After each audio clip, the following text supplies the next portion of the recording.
As ações do Banco do Brasil estão custando R$ 21 na Bolsa de Valores. Não faz muito, ela já teve um valor até bem menor, mas também não faz muito que ela já esteve a um valor bem maior. Então, por que Banco do Brasil a R$ 21 é considerada uma ação barata de acordo com o nosso método aqui no Clube do Valor? Para isso, decidiu gravar um vídeo bastante completo para te contar essa história. Eu vou chamar aqui o meu sócio Felipe Almeida, CFP, criador do canal Seu Dividendo. E antes de começar o vídeo, eu queria uma opinião sincera de você que nos acompanha, de você que é clubista. Preferem que as thumbs do YouTube, as capas, tipo essas aqui, elas sejam com o meu rosto ou comigo, com o Felipe, quando ele for apresentar a maior parte do conteúdo, quando eu trouxer ele como convidado. Deixa teu comentário pra gente saber e melhorando cada vez mais a tua experiência aqui e bora pro conteúdo.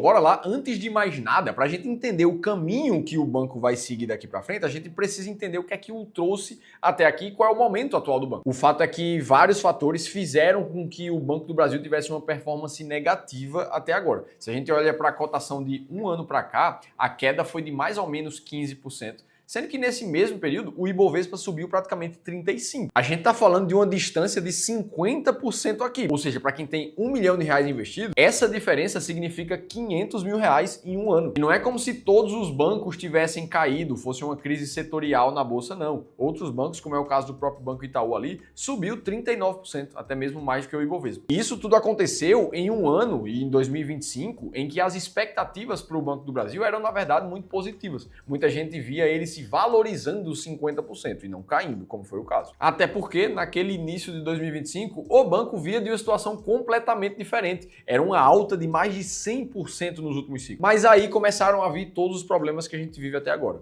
Primeiro resultado trimestral do Banco do Brasil, queda de 20% no lucro. Segundo resultado trimestral, queda de 60% no lucro. Terceiro trimestre, mais uma queda de 60%. E a grande pedra no sapato do Banco do Brasil do ano passado foi a inadimplência, principalmente do setor agro, que significa boa parte da carteira de crédito do banco. E essa inadimplência, por consequência, foi puxada por um ano muito difícil para o setor de agronegócio no Brasil também. Recorde de perda de rentabilidade. O PIB do agro ficou estimado em cair mais de 10%. E esse conjunto de fatores fez com que a cotação caísse demais, e quando a cotação cai muito, o que a gente vê é uma opinião popular ficando negativa e contra o investimento no Banco do Brasil. Como o caso do Carlos ali, que falou que se for para apostar, prefere a Mega Sena do que o Banco do Brasil. Ou o Damião ali falou que o banco está na iminência de levar uma sanção americana. Ou o Márcio, que comentou: eu tenho ações do Banco do Brasil, mas estou procurando uma janela para me livrar. Boa sorte, eu vou esperar o Banco do Brasil cair para os R$ 15 e aí eu compro. Ou o banco está igual a goiaba com bicho. Foram vários comentários negativos depois das quedas da cotação. Então esse foi o contexto inteiro que fez com que a gente chegasse até aqui, começo de 2026, para entender o que tá para acontecer então daqui para frente, se esse ano 2025 não foi lá essas coisas. Ora, e para a gente começar a ter um vislumbre de como é que pode ser 2026, a gente tem que atacar justamente aquilo que foi a pior pedra do sapato do banco: o setor de agronegócio. Afinal de contas, não adianta de nada. Se o agro não melhorar em algum momento, a inadimplência não vai melhorar. O banco vai continuar precisando aumentar as provisões para cobrir esses buracos de crédito que não estão sendo pagos. E nesse cenário, o resultado final é muito difícil de ser positivo também. E aí, até agora, em 2026, o que é que a gente tem visto de perspectivas para o agro, então? Recentemente, algumas notícias elencaram sobre isso. 2026 testa a sobrevivência econômica do produtor rural. Juros elevados, custos pressionados e incertezas extremas. Isso é verdade. Pensa que o cara já saiu de um ano difícil, as contas não estão lá fáceis, essas coisas, sendo que ele ainda precisa pagar o empréstimo do ano passado, que por causa dos juros mais altos está custando muito para ele, então é uma bola de neve negativa. PIB do agro impulsiona outros setores, mas 2026 deve trazer desafios. Ou o CNA ali, que é a Confederação da Agricultura e Pecuária do Brasil, projetando o PIB do agro de 1% para 2026. Muito abaixo do cenário positivo que o Brasil está acostumado nos últimos anos dessa década. E aí vem um pouco das principais razões do porquê que está todo mundo vendo um cenário difícil para o agro esse ano. Bom, aqui a primeira levantada são os desafios fiscais. Afinal de contas, a gente está em um período onde o governo federal está gastando mais do que arrecada, e a gente já tem visto esse movimento de aumento de impostos acontecer. Isso acaba afetando todos os setores, inclusive o setor do agronegócio, pressionando ainda mais as contas. E o segundo fator que foi levantado pela CNA aqui é a possibilidade do aumento ainda maior do endividamento rural para esse ano. Uma das razões para isso é que o seguro agrícola está cobrindo hoje menos do que 5% da área plantada no país. Tá, Felipe, mas o que é que tem a ver o seguro agrícola com as áreas plantadas? Eu não entendi por que isso pode ser tão ruim para o agro, consequentemente para o Banco do Brasil. Vamos lá, imagina que você é um produtor de arroz, por exemplo. Você está no setor agro, você tem um porte médio ali, com alguns hectares de terra para você. E você já planta arroz há 25 anos. Você já está acostumado a fazer isso. Só que 2025 foi um ano muito difícil. Inclusive, foi um dos mais críticos para quem planta arroz. Foi a que apontou uma consultoria aqui do Brasil.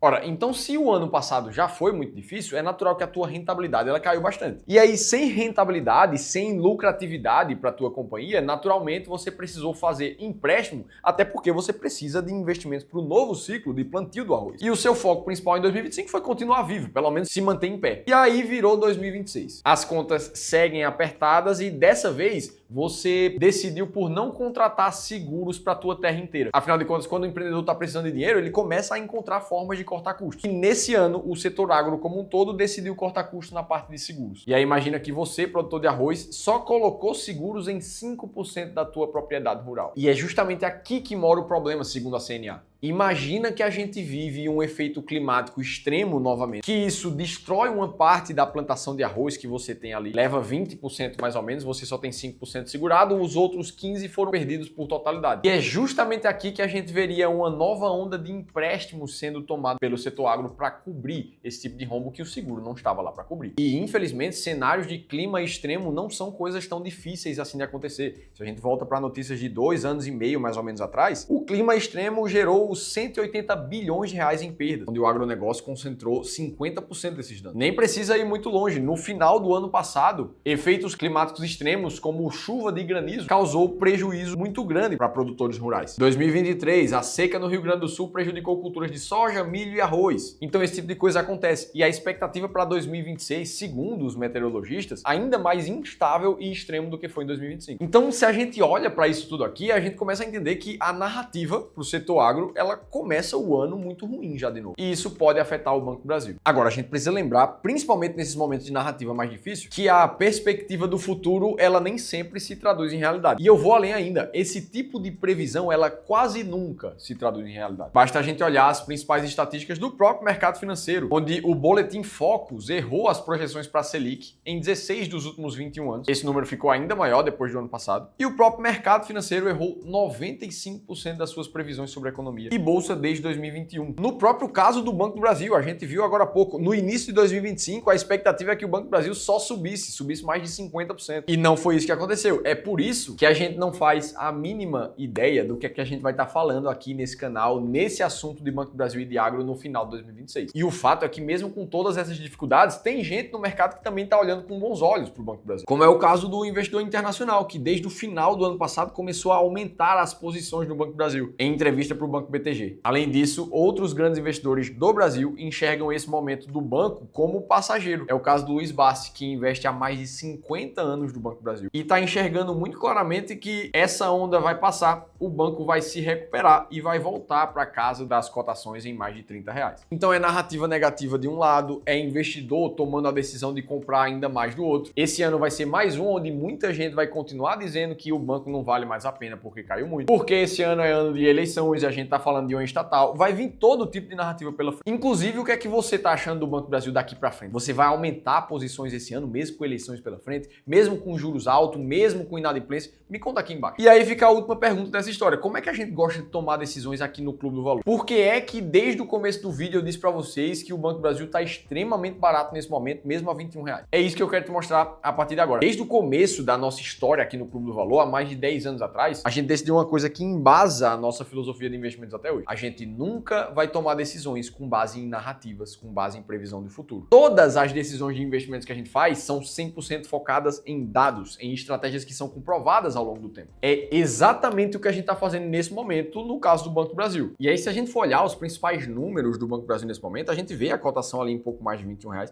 Preço por valor patrimonial que nunca subiu muito disso aqui, nunca passou muito do 0,7.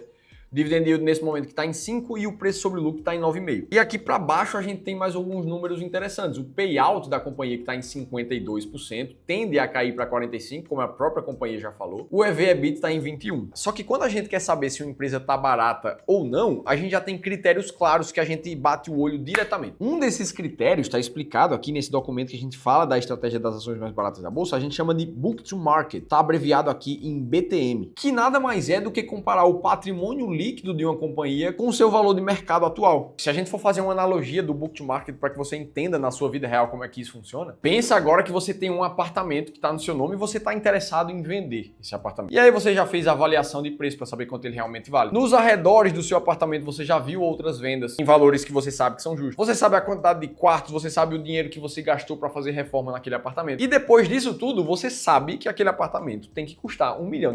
Beleza, essa noção você tem e ela condiz com a realidade. Agora, imagina que o momento do mercado imobiliário no Brasil não está muito bom, aquele bairro que você tá, ele por algum momento passou por dificuldades e não está valorizando tanto os seus imóveis. E você já recebeu umas 5 propostas de pessoas diferentes querendo comprar o teu apartamento por R$600 mil. Agora, se você tem as avaliações, você sabe quanto você já investiu naquele apartamento e sabe que ele tem potencial, tem investido ali R$1 milhão, isso quer dizer que um valor de mercado de 600 mil é muito abaixo do que deveria. Então tá todo mundo tentando comprar o seu apartamento barato demais. A grosso modo, essa é mais ou menos a métrica Book to Market, como a gente costuma olhar para o mercado. Olha como é que tá o preço do apartamento do Banco do Brasil nesse momento. O patrimônio líquido, que é justamente a soma de todo o patrimônio dos sócios do banco, tá em R$182 bilhões. Sendo que o valor de mercado, ou seja, o valor que ele está sendo negociado em ações nesse momento, está de 123 bilhões. Então tá todo mundo disposto a comprar e vender o Banco do Brasil agora por um valor muito abaixo do que o próprio patrimônio líquido dele. E isso aqui já dá um cheiro muito grande que essa empresa está barata nesse momento. A gente não olha só para isso na hora de montar a estratégia. A gente olha para outras métricas sistemáticas como essas, mas o fato é que a estratégia das ações mais baratas da bolsa teve uma rentabilidade muito maior do que o índice Bovespa, de mais ou menos 5 vezes mais alto. E é por isso que nesse composto o Banco do Brasil continua entre as 20 empresas mais baratas da bolsa. Independente da cotação, se está a 21, se está a 23, o que importa são os dados. E eles nos mostram que ela está muito barata nesse momento. Essa é a nossa forma de enxergar o mercado, esse é o jeito que a gente gosta de investir. Mas o fato é que contra dados não há argumento. Essa estratégia performou muito bem nas últimas décadas. E aí se você está entrando em 2026 e ainda não tem clareza total do que é que você tem que fazer esse ano para investir bem, ter bons resultados, principalmente com juros na máxima, eleições pela frente, aí eu preciso te convidar para receber um novo plano de investimentos para 2026, que a gente está entregando de forma totalmente gratuita agora no começo desse ano. O objetivo principal é antecipar a tua aposentadoria, sabendo exatamente as alterações que você precisa fazer na tua carteira daqui para frente. Tudo com o objetivo de fazer até dobrar o potencial de retorno dos teus investimentos. Se você quiser receber um plano como esse aqui, a única coisa que você precisa fazer é clicar num link que eu vou deixar aqui na descrição desse vídeo ou em algum botão que vai aparecer para você nessa tela. Dito tudo isso, eu te mostrei como é que o Banco do Brasil chegou até aqui, o que é que a gente pode esperar para ele do agro nesse ano de 2026 e por que é que o banco segue muito barato, base em dados nesse ano. E para que você continue assistindo os vídeos aqui do canal, eu vou deixar um outro conteúdo bem similar a esse e eu, Felipe Almeida, te espero no próximo vídeo.